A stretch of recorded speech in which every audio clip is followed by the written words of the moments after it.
Dans un moment de procrastination tout à l'heure, je me suis mis à réfléchir aux différents défis que vivent les enfants au découpage en fonction des diagnostics. Donc, ce que je rencontre souvent, les trends de difficultés au découpage.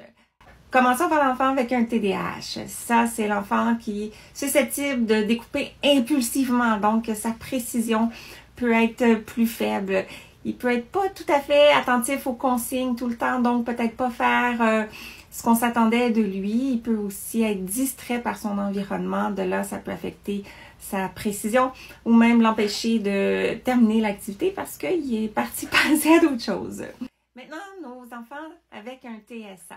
Bien, pour les plus jeunes, ce qui est vraiment fréquent, c'est le manque d'intérêt. Cette activité-là ne fait pas de sens, donc l'enfant ne gravite pas vers celle-ci, ne demande pas à ce qu'on lui montre à découper, imite pas naturellement les autres qui découpent.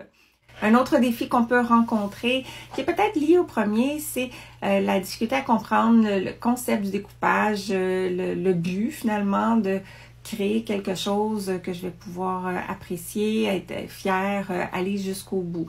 Même les notions en tant que telles dans le découpage peuvent être difficiles à saisir. Par exemple, découpe sur la ligne, ben ça veut dire quoi découper sur la ligne? S'il ne comprend pas ce que ça veut dire, ça fait pas de sens cette activité-là. Et l'autre défi pour les enfants qui ont de l'intérêt pour le découpage, c'est le souci de précision. Ils s'attardent parfois aux détails, veulent que ça soit très bien fait, ce qui peut les ralentir.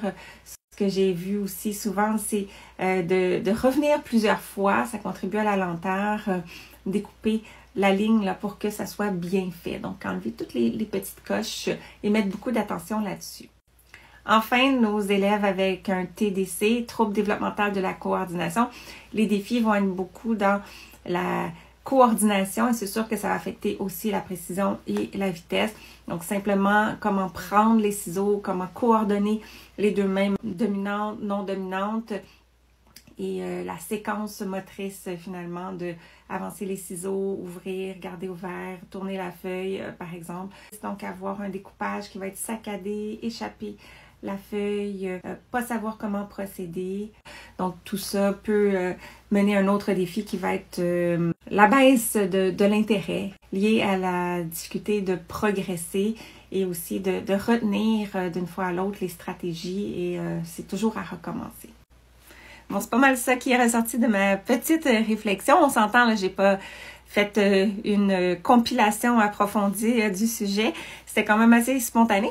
Donc, je serais curieuse de savoir, avez-vous les mêmes observations que moi? En avez-vous d'autres?